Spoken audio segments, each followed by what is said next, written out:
네, 강의 시작하겠습니다. 형법 총칙 두 번째 시간이죠.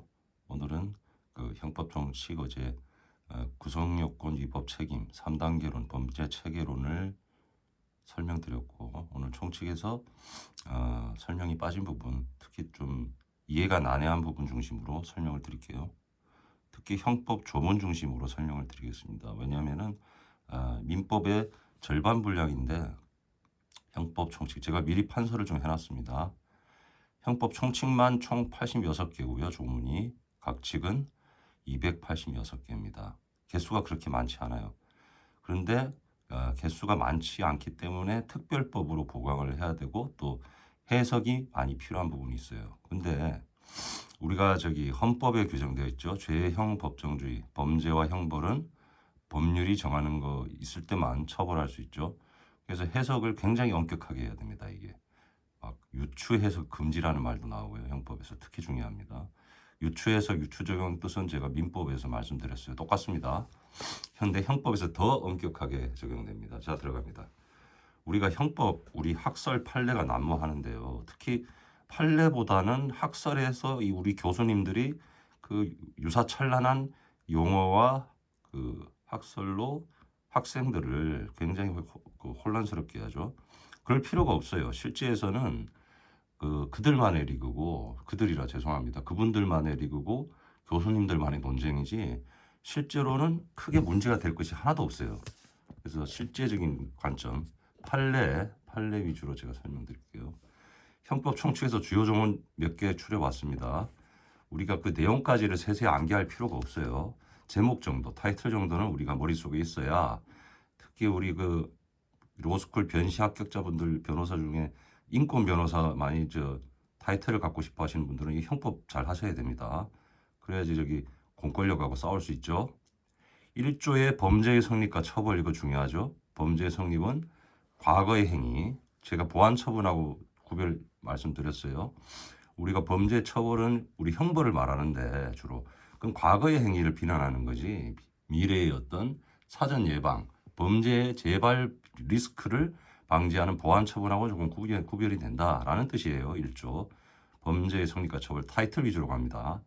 그 다음에 9조 우리 드라마에서 많이 나옵니다. 얘 나이는 어린데 아주 못돼 먹었어. 우리는 민법은 만 19세죠. 형법은 어리다고 했어요. 형사 미성년자 나이를 14세로 봅니다. 그래서 14세 미만은 처벌할 수가 없게 돼 있어요. 13조에 고의라는 말 나옵니다. 우리 민법에서 고의과실 민법에서는 고의과실에서 고의라는 말은 잘 안 써요. 과실이라는 말을 많이 쓰는데 고의라는 말을 안 쓰고 우리 선의 악이라는 말 많이 씁니다. 민법하고 우리 공통점 차이점으로 정리합니다. 민법의 선의는 몰랐답니다. 악의는 알았다. 형법의 고의는 조금 달라요. 형법의 고의는 우리 나중에 살인죄 가면 미필적 고의라는 말이 나오면 거기서 이제 답을 나오게 되는데 우리 살인죄를 예를 많이 듭니다. 살인죄로 칼을 찔러서 죽일 때 우리가 진짜 계획적으로 치밀하게 이 새끼 죽여야겠다 하고 죽이는 것이 고의인 건 확실하죠. 그건 학설도 필요 없어요. 근데 이런 경우가 있어. 이 사람이 마음이 약해서 찔렀는데 아니 진짜 내가 마음 먹고 찌른 게 아니라 아니 막 손이 부들부들 떨리단 말이지. 그래서 손이 가더라. 나의 마음은 그렇지 않았다. 그럼 이 사람을 살인죄로 처벌할 수 있느냐? 미필적 고의란 말을 판례가 씁니다. 그 뜻은 죽어도 무방하다 이런 표현을 씁니다. 우리 판지상 그대로 외우셔야 돼요. 죽어도 무방하다라는 감정의 강도가 있으면 고의로 봅니다. 그걸 미필적 고의라고 합니다. 학설은 용인설, 감수설, 신중설 막 어려워 죽겠어요. 한자 섞어 쓰고 독일어 쓰고 일본어 쓰고 다 필요 없어요. 우리 판례는 죽어도 무방하다라는 인식이 갖고 있으면 미필적 고의를 인정합니다. 자, 15조 사실의 착오. 사실의 착오는 사실이라는 것은 범죄 사실입니다. 범죄 사실, 즉 구성요건 사실이죠. 우리 살인죄를 예를 제일 많이 듭니다. 케이스로 이야기할 때. 살인죄로 말하면은 사람을 갖다가 인식을 하고 내가 A라는 사람을 죽여야겠다고 인식하고 칼로 찌른 거 다 인식하고 죽는 것까지 보는 겁니다. 그 사실, 그 구성요건 사실 착오. 자, 우리가 공통점과 차이점만 알면은 선을 긋다 수학 공식처럼 풀어낼 수가 있어요. 형법은 더 쉽습니다. 우리가 민법에서 착오란 말이 어디서 나왔어요? 의사와 표시가 불일치하는 흠 있는 의사 표시에서 다뤘죠. 그때 착오의 개념이 뭐였습니까? 일방 당사자의 그 의사와 표시가 불일치하는 것을 착오, 실수는 있었지만은 몰랐단 말이지. 그게 착오예요. 그럼 형법도 비슷할 거 아닙니까? 근데 형법하고 민법의 차이가 뭐죠? 민법은 의사표시입니다. 형법은 범죄죠, 범죄. 범죄 사실을 인식, 의사 대신에 인식이란 말을 쓰면 돼. 범죄 사실을 인식한 것과 실제로 표시가 뭐죠? 행위를 한 거 있잖아요. 그죠? 행위를 한 것과 내가 범죄 사실을 인식한 것과 불일치하더란 말이지. 그 착오예요. 예를 들어서 우리 용어 막 어렵게 써요. 객체의 착오니, 대상의 착오니, 추상적 사실의 착오니, 구체적 사실의 착오니 다 필요 없어요. 그 외울 필요도 없고 우리 법률에 의해서 나온 용어를 쓰면서 판례를 위주로 가면 됩니다. 실제에서는 그렇게 적용해요. 우리 판사님들이 판시할 때 학설 인용하지도 않아요. 관심도 없어. 그냥 참고할 뿐이고 법률 용어를 씁니다. 우리 법률 규정에 있는 용어를 쓰기 때문에 우리 뭐 객체 착오, 사실 착오 다 필요 없고 우리 법률에 있는 용어만 씁시다. 그게 FM입니다. 15조의 사실의 착오 예를 듭니다. 살인죄가 제일 많이 예를 들죠. 우리가 A를 죽이려고 총을 쐈는데 알고 봤더니 B란 말이지. 또는 A를 A라고 생각하고 쐈는데 A가 아니고 A의 개를 죽였습니다. 자, 이런 경우에 이 행위자를 어떠한 범죄로 처벌할 수 있고 또는 그 범죄로 처벌할 수 있느냐야의 문제가 사실의 착오예요. 그러면 자 봅시다. 첫 번째 아까 예를 든 케이스. 내가 A인 줄 알았는데 죽였는데 B였단 말이에요. 그럼 실제로 죽은 사람은 B고 A가 인식 의혹했던 사람은 A죠. 그럼 결과는 B로 나왔는데 그럼 경찰은 B의 살인범으로 이 사람을 수배해서 검거했단 말이에요. 그럼 B에 대한 살인죄로 처벌할 수 있느냐? 이 사람은 A를 죽였다고 생각했고 자꾸 주장해. 나는 A라고 했는데 B라고 죽였으니까 나는 A를 죽인 게 아니니까 B의 죽음은 안타까운 일이다. 미안하다. 난 무죄다. 이렇게 주장해요. 그럼 판사가 웃습니다. A나 B나 그게 뭔 상관이냐. 똑같은 사람을 죽인 건 마찬가지 아니냐. 우리 법은 특정인을 죽여야만 살인죄가 성립된다고 되어 있지 않아요. 사람을 죽이면 살인죄가 성립하고 된다고 합니다. 근데 여기에 대해서 학설이 난무하죠. 다 필요 없어요. B에 대한 살인죄 성립합니다. 끝났고 두 번째 A라는 사람을 죽인다고 생각했는데 실제로 개를 죽였어요. 죄가 전혀 달라지죠. 자, 실제 발생한 거는 개를 죽이면 우리가 손괴죄라고 그럽니다. 개를 물건으로 봐요. 근데 이 사람이 의혹한 건 살인죄란 말이야. 그럼 이 사람이 이렇게 또 주장해요. 나는 사람 죽일 거라고 했지 개 죽일 거라고는 생각도 못했어요. 그러니까 난 손괴죄가 아니에요. 라고 합니다. 이 경우에 어떻습니까? 앞의 경우하고는 다르죠. 앞의 경우는 같은 사람을 죽였으니까 살인죄가 성립합니다. 근데 두 번째 같은 경우는 조금 달라요. 구성요건은 우리 범죄 구성요건이라 그러죠. 살인죄의 구성요건과 손괴죄의 구성요건은 하늘과 땅 차이입니다. 처벌에 있어서도. 그럼 이 사람은 사람을 죽인 거라고 했으니 우리 법의 15조 보면은 중환범죄, 살인죄 중환범죄죠. 중환범죄 사실 인식 못하면 처벌할 수 없다고 그랬어요. 자, 이 사람은 손괴죄가 뭐 경한 범죄지만은 손괴죄 인식 못했어요. 그럼 손괴죄의 고의를 인정할 수 없는 건 명백하죠. 학설 이런 거 다 때려치웁시다 우리. 손괴죄의 고의범을 인정할 수는 없어요. 그럼 과실 손괴죄가 있느냐? 과실 손괴죄는 벌하지 않습니다. 그럼 이 사람은 무죄네요? 그렇지는 않다는 말이에요. 살인죄, 이 사람 A라는 그 사람에 대한 살인의 결과가 일어나진 않았지만 A라는 사람을 죽이려고 했잖아요.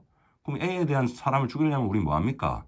예를 들어서 가장 그 노멀한 패턴이 시장 가서 식칼을 사고 말이죠. 뭐 술 한 잔도 먹겠고 제정신으로는 죽일 수가 없겠죠. 그 다음에 집에 쳐들어가고 말이죠. 이런 거는 죄가 될 수 있잖아요. 그죠? 그럼 예를 들어서 이 사람이 뭐 살인의 예비 음모란 말은 준비하는 겁니다. 마음먹은 걸 음모라 그러죠. 살인의 예비 음모나 뭐 더 나아가서 뭐 미수를 인정하기 좀 그렇지만은 하여튼 그런 죄들은 충분히 인정할 수 있다는 말이에요. 그런 거를 사실에 착오를 합니다. 끝났습니다.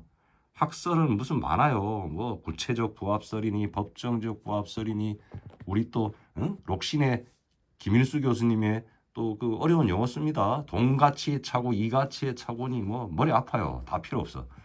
우리는 법률 용어 FM 중심으로 판시사항, 판례를 중심으로 정리하면 실생활에 바로 적용됩니다. 학설은 실생활에 적용되지 않아요. 그냥 참고사항이에요. 그분들만의 본쟁일 뿐입니다. 저 교수님들 폄하하는 거 절대 아님을 양해 바랍니다. 자, 16조 갑니다. 목이 타서 제가 차 한잔 마십니다. 죄송합니다. 16조에 법률의 착오라는 게 있어요. 사실의 착오는 말 그대로 인식했던 그게 고의범에서 문제되는 겁니다. 항상 착오의 문제는. 과실범은 문제되지 않아요. 왜 그럴까요? 제가 말씀드렸어요. 착오는 인식하고 결과가 다르게 발생하는 거죠. 과실이 인식하는 문제입니까? 인식을 못했고 실수를 범하는 거 아니에요. 부주의. 그래서 15조 사실의 착오는 고의범에서 문제되는 거예요. 이거 주의하시고 별표하셔야 됩니다. 16조 법률의 착오, 다른 말로 금지의 착오라고도 합니다. 저는 뭐 두 가지 용어 다 쓰겠습니다. 왜 그러냐? 우리 법에서는 16조, 이게 죄가 되는지 몰랐단 말이지. 이게 내가 사람을 죽였는데 내 이게 죄가 되는지 몰랐어. 처벌되는지 몰랐단 말이지. 그럴 수 있죠. 그러면 우리 법은 정당한 이유가 있는 경우에는 처벌하지 않아요. 무조건 몰랐다 해서 처벌 못하는 게 아니에요. 그러면은 그 잔머리 굴리는 사람 이럽니다. 아니 저는 외국 생활 많이 해서요. 한국에서는 이 죄가 죄가 되는지 몰랐어요. 이러고 앉았어. 그럼 이 사람 처벌할 수 없을까요? 아니다는 거예요. 요새는 인터넷도 발달하고 그죠? 뭐 옛날같이 뭐 이웃집한테 물어봅니까? 정보를 자기 휴대폰에서 띡띡띡띡 거리면 다 알 수 있죠. 그 웬만하면 인정 안 한다는 거예요. 우리가 이 사람이 죄가 안 된다고 생각해서 죄를 저질렀는데 이 정당한 이유를 인정하는 경우는 극히 드물다. 요거 주의하시면 돼요. 그래서 우리 판사님들은 우리 대법원 판례는 정당한 이유를 웬만하면 인정해주지 않는다라고 합니다. 그래서 이 금지착오에 대한 판례는 최근 판례가 거의 없어요. 옛날 판례만 있어요. 옛날에 그 인터넷이 발달되지 않았던 시대. 그때는 정보가 어두웠기 때문에 법을 공포를 해도 이 법이 있는지도 모를 수 있죠. 특히 시골에서 꽃갱이 들고 일하는 분들. 그런 분들은 선량한 시민이잖아요. 그분들은 처벌을 못했단 말이지. 근데 지금같이 폄하하는 거 아니지만은 서울역에 있는 노숙자분들도 휴대폰을 다 하나씩 쥐고 있는 판에 정보가 오픈되지 않을 리가 없다. 그래서 정당한 이유는 거의 없다. 이렇게 보시면 됩니다. 자, 마지막 27조 보십니다. 저는 쉽게 설명합니다. 불능범이라는 게 있어요. 불능범. 우리 법은 이렇게 규정되어 있습니다. 실행의 수단 또는 대상의 착오란 말 또 나와요. 실행의 수단이나 대상의 착오 두 가지 방법입니다. 결과 발생이 불가능한 하지만 위험성이 있을 때는 처벌한다고 해. 뭔 뜻이냐? 우리 독일 판례에서 제일 많이 예를 드는 게 이런 거야. 예전에는 설탕이라는 거 또는 커피 이걸 마약이라고 생각했어요. 또 많이 먹으면 죽을 수도 있다고 생각했어요. 옛날에 정보가 어둡던 시대, 15세기나 14세기 설탕을 처음 발견했던 그런 시대겠죠. 그래서 어떤 A라는 분이 B라는 사람을 죽이고 싶은데 손에는 또 피를 묻히기가 싫어. 그래서 독을 탈라니까 또 이게 너무 표시가 나고 잔인해.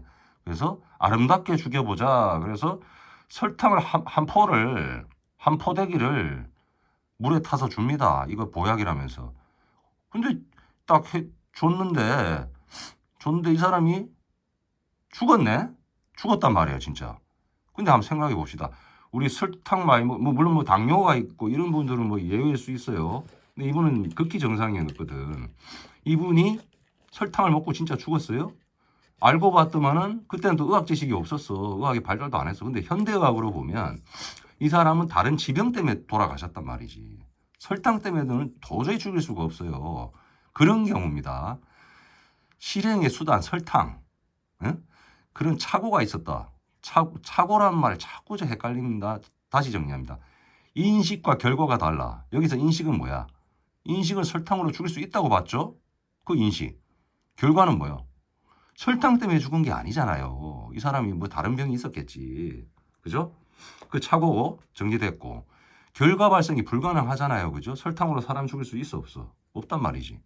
그런데 위험 있으면은 처벌하겠다는 거야. 근데 불능범은 여기서 주의할 게 불능범이라고 안 하고 우리 저 학 교수님들은 불능미수라고 합니다. 왜 그러냐면 이 불능범이 위험성이 있으면 처벌하지만 우리 기수범만큼의 처벌을 주지 않아요. 감경을 하도록 돼 있단 말이지. 감경한다 이렇게 돼 있어요. 우리 법률에. 그래서 이 사람이 제일 많이 예를 드는 게 우리 판례가 실제로 있습니다. 저는 케이스 판례로만 이야기합니다. 요거 하고 오늘 시간 마치겠습니다. 시간 너무 빨리 갔어. 저는 웬만하면 10분 정도로 끝내려고 했는데 오늘 그 교수님들이 즐기는 파트를 하기 때문에 그 조금 길었어요. 저는 학설 이야기 전혀 안 합니다. 우리 판시 실제 상황에 90년대 판례인데 치사량에 미다라는 독약을 탔어요. 그래서 이 사람이 죽었단 말이지. 근데 이 약은 객관적으로는 죽일 수는 없죠. 근데 독약은 독약이야. 위험해. 그래서 우리 판례가 불능범을 인정해서 처벌을 했어요. 대신에 살인죄 기수범보다는 감경을 해서 처벌했단 말이지. 자, 이 케이스로 뜯어봅시다. 치사량이 미다라는 독약은 실행의 수단 대상의 착오가 있죠. 인식은 죽일 수 있을 거라 생각했는데 결과는 치사량에 미다라니까. 그죠? 그 결과 발생이 도저히 일어날 수 없는 일이잖아. 근데 죽었단 말이야. 근데 이거는 이 사람의 특이 체질 때문에 돌아가셨어요.